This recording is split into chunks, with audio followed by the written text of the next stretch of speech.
tous, une vidéo pour vous parler de mes petits favoris. On est parti parce qu'après tout il en faut et ça fait toujours plaisir. Alors on va parler produits solaires parce que il en faut, c'est la pleine chaleur, limite canicule. Donc il faut se protéger et moi dans mes favoris j'ai testé pas mal de crèmes solaires et celle qui ressort et celle que j'achète quasiment tous les ans c'est celle-ci de la marque Hawaiian Tropic, la protective, elle est UVA UVB. Là je l'ai pris en indice 10 parce que je commence déjà à avoir pas mal de petites couleurs et que celle-ci je l'utilise généralement sur mes jambes et je trouve qu'elle fait parfaitement le boulot, elle sent divinement bon. Elle sent la papaye et le coconut, la noix de coco, une odeur à tomber par terre. Il existe, je ne l'ai plus, je l'ai terminé, mais le soin après solaire qui est juste génial, qui sent divinement bon. Vous le mettez au frigo, déjà sans le mettre au frigo, il vous apporte vraiment une fraîcheur. Mais là, celui-ci, il est vraiment topissime. Ce sont de très très bons produits solaires, moi je vous les recommande. La texture est assez particulière parce que c'est une huile sèche, mais qui en termes de texture est une espèce de gelée. Je ne sais pas si vous allez pouvoir voir. Et avec le spray, ça se liquéfie et ça devient vraiment une huile. C'est assez surprenant quand on utilise un produit de cette gamme-ci. Franchement, moi je vous recommande à 1000%, ce sont de très très bons produits solaires. Ils vont m'accompagner durant l'été. D'ailleurs, je le remets dans ma trousse parce que pour ne pas l'oublier, mais franchement ce sont de très très bons produits solaires. On va passer à complètement autre chose, on va passer à ceci. Ce sont, je vous montre le petit panier parce que c'est comme ça que c'est vendu. J'ai à côté de chez moi une couturière qui vend, comme un peu beaucoup de personnes qui arrivent à coudre et qui savent coudre et qui le font bien parce qu'il faut quand même leur laisser. J'ai acheté donc des cotons, pas des cotons, des tissus démaquillants. Vous avez vu l'envers, voilà, avec des espèces de petits picots, enfin des petits picots, voilà, pour des petites aspérités pour pouvoir bien enlever la matière. Et de l'autre côté, un côté complètement doux en coton. Ce sont des carrés qui sont assez grands parce que j'en avais déjà acheté dans le passé et qui étaient microscopiques, on faisait rien avec. Ceux-là, ils sont pile de la bonne taille, je vous montre par rapport à mon visage. Je les aime beaucoup. Faut savoir qu'ils ne sont plus neufs. Hein. Je les ai passés plusieurs fois à la machine. Après, je ne me maquille pas excessivement comme un camion volé. Hein. Je me rapproche pour que vous puissiez voir. Ça suffit pour démaquiller. Après, ça n'est pas suffisant pour moi. Je dois procéder à un double démaquillage. Je vais vous montrer avec quoi tout de suite après. Ça fait partie de mes favoris. Mais je trouve que ce style de petites choses comme ceci, si vous avez un esprit un peu écolo, si vous n'avez plus envie d'utiliser des cotons, c'est très très bien. Après, le hic, et là où je trouve que ça a un petit peu ses limites, c'est que moi, je fais tourner ce style de produit avec les serviettes. Et je trouve qu'on a beau en avoir 7, parce qu'elle les vend par 7, elle a tout compris, elle en vaut 7, hein, j'en ai déjà 3 à la machine à laver. Ben, généralement, c'est assez limite, parce que moi, je ne fais pas tourner une machine de blanc, de serviettes, tous les... voilà. Donc, on est obligé d'avoir 7 au sale. Donc, ce qui fait que, à moins que vous repreniez un deuxième jeu, il y a une semaine forcément ou un jour dans la semaine, vous êtes obligé d'utiliser autre chose. Voilà ce que je veux vous dire. Ceci dit, je trouve que c'est très mignonnet sur un rebord de salle de bain. Franchement, c'est tout mignonnet. Après, je vais être très honnête. Moi, je l'utilise une fois et je mets en machine à laver. Après, il y a des personnes qui doivent probablement les utiliser, je ne sais pas.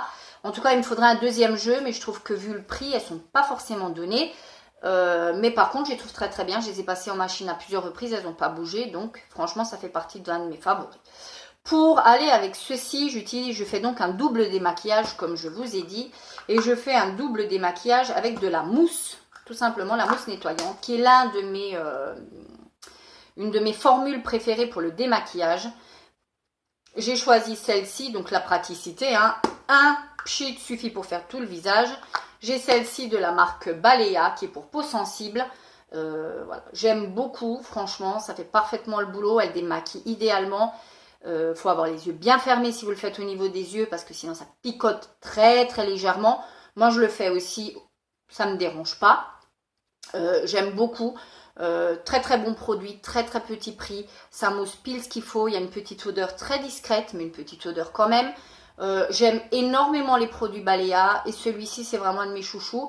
Il en existe un autre, pour l'instant je n'ai testé que celui-ci, l'autre est pour peau normale, Celui-ci est pour peau sensible. Franchement, j'aime beaucoup. J'ai pas eu de réaction, ça ne me laisse pas la peau agressée, ça ne me fait pas de rougeur, ça ne m'irrite pas la peau, ça ne me l'assèche pas. Ce produit-ci, si vous avez la chance de le tester, je vous le recommande. C'est vraiment peut-être l'un de mes chouchous de tout ce que je suis en train de vous présenter. J'aime énormément. Toujours dans les soins et dans ce qui concerne les soins, j'ai ceci, le Rêve de miel de chez Nux, que j'ai usé, acheté, racheté depuis des années. Ça doit faire 15 ans que je l'utilise. Que vous dire, je peste toujours sur le prix parce que je trouve que c'est quand même assez cher pour un baume à lèvres. L'un des meilleurs. Pour moi, j'ai quand même déjà pas mal creusé. Celui-ci, comme vous pouvez voir, l'un des meilleurs. Pour moi, je l'utilise essentiellement moi en été. Je vous avoue, je l'utilise plus qu'en hiver. Je trouve qu'en été, il fait plus que jamais son boulot. Parce que je trouve que quand on s'expose, on a tendance à oublier de mettre de la crème solaire au niveau des lèvres. Et les lèvres bronzent aussi. Et je trouve que ça fait parfaitement le boulot après une petite exposition. J'aime beaucoup, c'est mon baume de nuit, mais j'avoue qu'en été, je l'utilise quasiment tout le temps, en journée. Je l'aime beaucoup, je le rachèterai, j'ai beau pester, mais je me rends compte que j'achète, je rachèterai, etc. On va parler un petit peu make-up et on va parler de ce que je porte aujourd'hui sur les yeux. Je vous montre très rapidement. C'est tout simplement cette petite palette de chez Wet n Wild que j'ai eu à Nose. J'aime beaucoup les produits Wet n Wild. C'est le E383B, le toucher du bois, si vous voulez la référence, la voici. C'est typiquement les petites teintes que j'aime pour un make-up tout simple, sans prise de tête. J'ai posé sur toute la paupière ce fard-là qui est très très clair. J'ai utilisé tout simplement celui-ci en creux dans le V et je l'ai un petit peu remonté, je l'ai estompé et ça donne ceci. C'est un petit make-up sans prise de tête pour l'été, juste comme il faut. Ce sont de très très jolies couleurs, je les aime beaucoup. La tenue est correcte. Faut bien sûr une bonne base en dessous. Petit hic, mais petit prix. Donc même des grandes palettes ont aussi ce défaut-là, c'est qu'il est extrêmement, ce sont des palettes qui sont extrêmement chuteuses.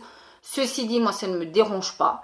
Il suffit de bien tapoter son pinceau, ça ne me laisse pas de chute en dessous, etc. J'aime beaucoup, c'est typiquement un style de petite couleur que j'aime énormément. Petit prix, des petites palettes qu'on peut emmener partout, qui partent en vacances, qui sont hyper faciles à vivre, etc. Donc ça, je vous recommande. Un autre produit make-up, c'est un produit lèvres, c'est ni plus ni moins que ce que je porte également. C'est un très très joli nude qui tire légèrement sur l'orangé, très légèrement. J'aime beaucoup, c'est un mat qui, vous avez l'impression de ne rien avoir du tout sur les lèvres. Il s'agit du 04, le Made Master Hop de chez Essence. Ces petits rouges à lèvres liquides sont des petites pépites, petit prix et des pépites. Vraiment des pépites. La marque Essence, je trouve qu'elle, bon, la composition, certaines vont tiquer dessus. Si on oublie la composition, c'est du très très bon make-up. Petit prix qui vaut des grandes marques à mon sens. C'est le Matte Made About Matte dans leur gamme liquide lipstick comme ceci. Donc je vous ai montré la référence, c'est le 04. C'est ni plus ni moins que celui que je porte. L'embout est un embout très original, il est comme ceci. Voilà, c'est une espèce de mousse qui, quand vous l'appliquez, devient complètement mat. Ça donne celui-ci. Je vais faire un petit swatch si jamais d'aventure vous allez en Allemagne. Hop, voilà, il est comme ceci. Il va sécher, je vais vous le montrer. Il est complètement sans transfert. C'est un très joli nude, très facile à vivre. Moi, franchement, ceux-là, je les aime beaucoup. J'en ai d'autres. Celui-ci, c'est l'un de mes préférés actuellement. Mais ceci dit, j'en ai d'autres. Pareil, un petit produit ongles, un petit vernis comme ceci, nude, tout ce qu'il y a de plus traditionnel. Je vous montre celui-ci parce que c'est celui que j'ai porté, que je porte sur mes ongles actuellement. C'est un petit nude, vous voyez, qui laisse juste un petit peu de brillance, qui fait des ongles propres, sans plus, sans rien de plus, rien d'extravagant. J'aime beaucoup avoir les ongles juste propres quand on est bronzé comme ça. L'effet propre, l'effet quand même soigné. La fille qui a rien mis sur ses ongles mais qui a quand même des ongles très soignés. C'est celui-ci. Celui-ci, je l'ai eu, je crois, à Nose, il me semble. C'est le Bariel. La tenue est très très bien. En une seule couche, il est assez transparent. Si vous mettez plusieurs couches, vous arriverez à avoir cette opacité. Ceci dit, moi, c'est pas ce que je recherche. Je veux juste avoir les ongles propres. La tenue n'est ni plus ni moins qu'une tenue ordinaire pour un vernis. Ceci dit, moi, ça ne me pose pas de problème parce que ça ne fait pas effet dégueu, genre il faut changer votre vernis. Et enfin, et pour terminer, mes favoris du moment, un parfum parce qu'il en faut de surcroît. Ce sont les petits parfums de chez Zara. Moi, j'aime beaucoup ces parfums-là, je les aime beaucoup. La tenue est excellente pour le prix. Vous avez généralement un parfum à 6-7 euros. Ce sont des 100 ml, hein, ça c'est un 100 ml. Celui-ci, je n'ai pas arrêté de le porter. C'est tout simplement le Gardenia de chez Zara qui est ni plus ni moins qu'un dupe du Lady Million. Non, pas du Lady Million, du... je vais vous dire ça tout de suite. Du Black Opium, parce que je l'ai également. Du Black Opium de chez Yves Saint Laurent, il me semble. Et il sent très très bon. Moi, j'utilise celui-ci. J'ai moins de scrupules à utiliser des parfums comme ça pour aller au boulot que d'utiliser mes vrais parfums. Ça me fait un peu mal au ventre pour aller au boulot. Et la tenue est excellente. Et chaque fois que je le porte, celui-ci, je n'ai que des compliments là-dessus. C'est un parfum aux notes sucrées que je n'aime habituellement pas. Mais celui-ci passe très très bien. Je suis au fond, je le rachèterai sans aucun souci. Voilà pour mes favoris du moment. J'espère que ça vous aura plu. Si je vous ai donné envie de me dire en commentaire quels sont vos favoris, si nous avons des favoris en commun, si vous en connaissez, si vous les aimez, si vous ne les aimez pas. D'ici la prochaine vidéo, ciao!